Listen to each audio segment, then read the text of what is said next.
How's it going, everybody? It's Polyfam. We are back with another preseason FPL video, and today we're continuing our Team Watch series. And up next is Leeds. We're going to be taking a look at their attacking FPL assets as well as their defensive ones, which they need to drastically improve on if they want to have a better chance of staying up in the Premier League that they did last season. It was very, very close, came down to the wire, and I think they want to be a little bit more comfortable for this coming season, so that needs to tighten up, as well as we'll see what they're doing in the transfer market to help strengthen that.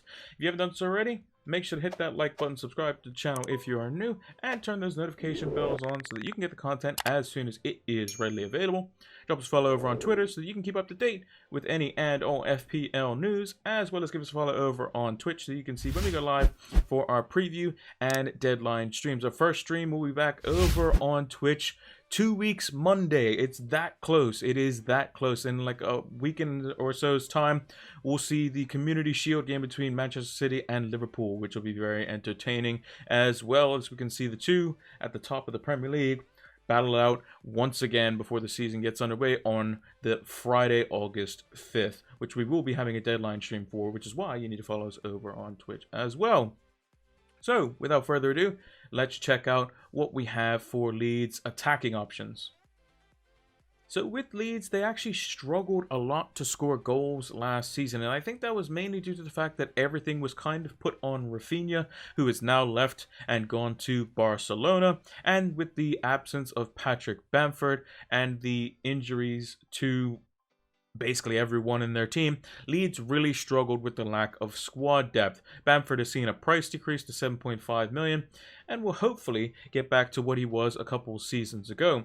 And Leeds' fixtures off the start, attacking wise, could be quite good. Wolves at home would be a good fixture for pretty much any team, as Wolves typically do good at home but not necessarily away from home.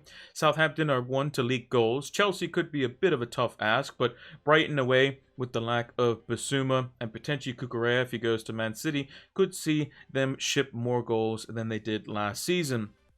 Leeds definitely have the talent to do so. Rodrigo, who's been moved to a midfielder and is now 6 million.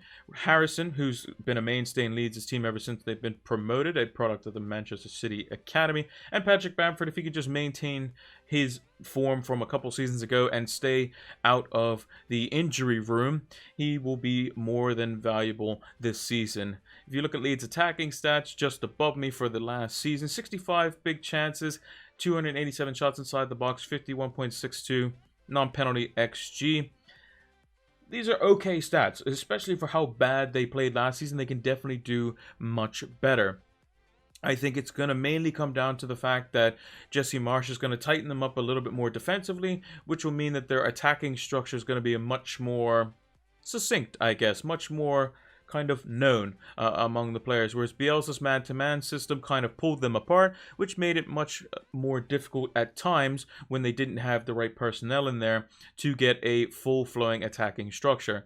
Now that Jesse Marsch is going to have a full preseason, he should be able to get the best out of the likes of Rodrigo and Harrison and Bamford when they are all fully fit and firing, and hopefully he can have the signings to help bolster the attacking output of the team, because Leeds is definitely going to need that. You need that like 15-goal striker in the Premier League in order to ensure that you're going to stay up in the Premier League for the upcoming season.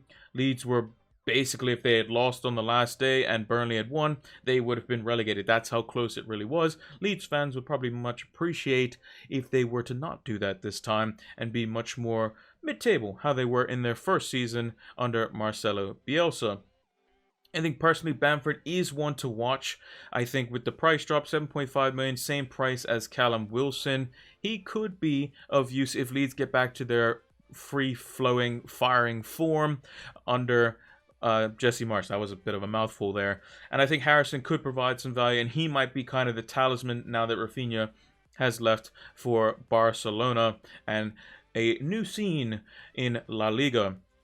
So we'll have to see how they are deployed. Rodrigo could be implemented as a secondary striker or as potentially the lone striker if Bamford is out injured. And at 6 million playing as a midfielder, he could be quite valuable playing out of position. So we'll have to see how Jesse Marsch implements their style of play. He could change it because he has a full preseason, so we'll have to wait and see on this one. I think it's a bit of a kind of a who's who of who's actually going to start in his team and how he's going to set up. Now that he has a full preseason, he could pretty much change how he wants. Will they stick to more of the 4-2-3-1 or 4-3-3 or 3-3-1-3, however you want to draw it up? We'll have to wait and see. But one thing that I do know is that Leeds' defensive assets weren't the greatest last season, whereas the season before they were. So let's see if there's any assets that could potentially become those assets of old from their first season when they got promoted back into the Premier League in 2020-2021. Now, as we know, Leeds haven't been the best defensive team, so we have to look for more offensive ideas, and mainly the cheaper ones. Illan Meslier is someone who can be a very cheap into a 4.5 million goalkeeper and could potentially have a clean sheet or two if Leeds were to tighten up at the back, which it seemed like they were on that trend when Jesse Marsch did come in, because that was the main priority, is that they were shipping too many goals. Attacking wise, we have still yet to see the best out of Junior Firpo, who has seen a price reduction of 4.5 million from his previous 5 million that he came in at last season, and Ayling, who also was a mainstay in their team, pretty much game in, game out, often getting forward. Saw himself sidelined due to a significant injury and hopes to come back for the start of the Premier League season fully fit and firing, playing in that right back slot. I think that mainly there's going to be some competition there potentially, and we'll see that when it comes to the transfers. But I think that fullback could be a place where Leeds potentially exploit some of the opposition with constant overloads on either side of the pitch and constant overlaps and underlaps, which could create some chances for them attacking wise, assuming that they have their team fully fit. Jesse Marsch hopes to get the best out of the players that underperformed last season or saw significant injuries, and if they can maintain a fully set team, we can see what they did in the 2020-21 season, where I think Leeds came around like 10th or something like that, which was a fantastic start, very akin to how Brentford kind of took the league by storm, beating Arsenal on the opening day, and continued to be pretty solid throughout the entire season. Yeah, there was a dip, and then Eriksen came in and revitalized them, but we'll have to see how that one pans out. Leeds, I think, could be in a bit of trouble if they don't stop shipping goals. That could be their downfall and could ultimately see them back in another relegation scrap. So they have done some reinforcements, which we'll talk about in the transfer section, but I think that's kind of the key point for them. So they need to stop shipping goals. If you stop shipping goals, you give yourself half a chance, because if you keep a clean sheet, you guarantee yourself at least 1 point. But I think with Leeds, they're going to be mainly about getting a solid base on that and then trying to outscore teams, I think. And I think Firpo and Ayling are two very attacking fullbacks. They can help provide for that. And you can also see the likes of their signings in Christensen as an example, which we'll talk about a little bit more in the transfer section, is probably going to help for that as well, as he can play both right back and in right midfield. Also, Dallas, who is probably going to be sidelined until around November, mid-November. He has been removed from the midfield slot and put back as a defender. I believe he's more expensive, though, at 5 million. So if he comes in as like an attacking midfielder, potentially at 5 million as a defender, we could see the Dallas of old from 2020-2021, as he was our kind of like main guy, the out-of-position player that was getting attacking returns, that was also getting clean sheets as well. So this is going to be a definite waiting game. I wouldn't jump on Leeds too early. Maybe an attacker like Harrison as a cheap, kind of budget midfielder. Meslier maybe as a goalkeeper, potentially also as a rotation option as well. Still, though, I would say take it with a pinch of salt. I don't see Leeds being that good defensively as of yet. I would like to be proven wrong, because I think Leeds are a very exciting team. As a Man United fan, don't really like them too much, but I think that they are a breath of fresh air to the Premier League, much like how they were, how Brentford was as well. Leeds came in, they showed something completely different and took the entire kind of Premier League off guard a bit. So if they can regain that, then they should be on a good path to staying up in the Premier League for an additional season and make a surge up the table and cause some real havoc. Now let's see what Leeds have been doing in this summer's transfer market. Now, Leeds have been doing quite a bit of business in the transfer market. They brought in Aronson and Christensen, both from RB Salzburg. They will cost around basically a similar-ish price, or just under that, of what they sold Rafinha for. So close to £28 million for Aronson, who's going to come in as more of an attacking midfielder. 5.5 million could see him at a good, kind of lower price. And if Leeds are the attacking team of old and he's getting assist game in, game out, he could be quite useful.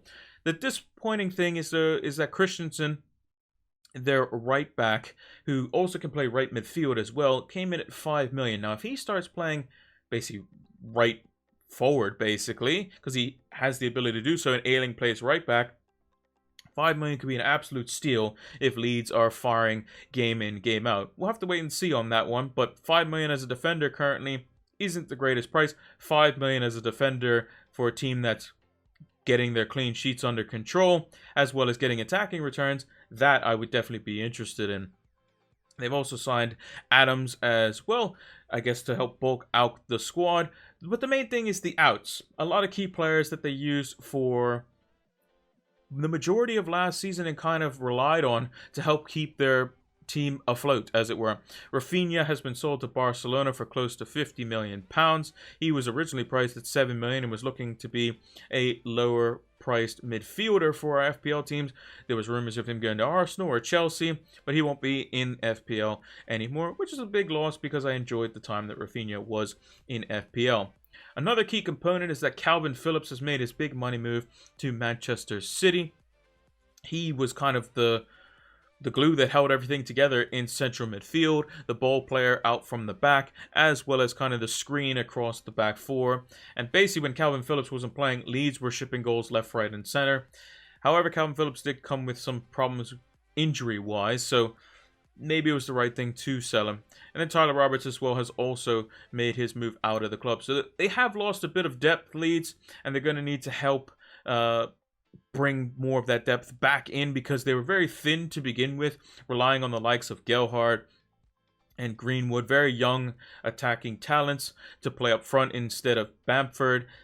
They're going to need to help strengthen the team even more, and they're also going to need to bring in more players, not just Aronson, not just Christensen, not just Adams. They're going to need to bring in these guys and help bolster out the team, because that was one thing that happened. Basically, if Bamford got injured and Calvin Phillips got injured and one of their center backs got injured, which happened quite often last season, they were in a load of trouble. So strengthening is what Leeds are going to need to do, and they are definitely doing that this summer. Will it be enough though?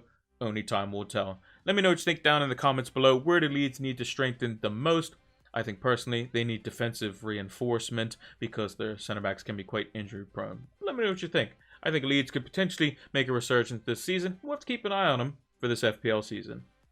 Welcome to the Fantasy Football Scout members area, the one place that you need to be tuned into for the upcoming FPL season. It has a wide variety of resources and tools that will help improve your FPL game today.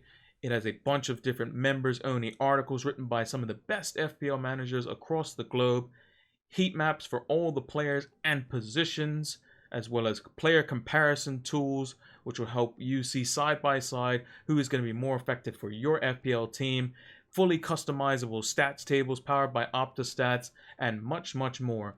Use the link down in the description below so that you can get access to the Fantasy Football Scout members area today. It'll help improve your FPL game. This video has been sponsored by Manscape, the best in male below-the-waist grooming. Make sure to check out manscape.com so you can see the latest and greatest updates to their lawnmower, as well as their performance package, and much, much more for all their gadgets and gizmos to help keep your family jewels looking as shiny as ever. Make sure to use the code FLAME20 so that you can get 20% off your next Manscaped order, as well as free worldwide shipping. Go check out manscaped.com today.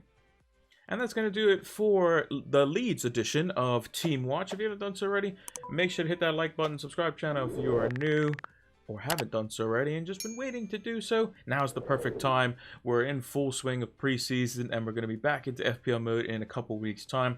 And turn those notification bells on so that you can get the content as soon as it's readily available. Drop us a follow over on Twitter so you can keep up to date with any and all FPL news, from transfer news as well as early preseason team news and all that sort of stuff, and anything in between. As well as give us a follow over on Twitch so you can join us for our streams over on Twitch, and you will see that we'll be doing our preview, deadline, and any impromptu streams for this FPL season exclusively over on Twitch. We will be starting those back up 2 weeks on Monday. It is that close.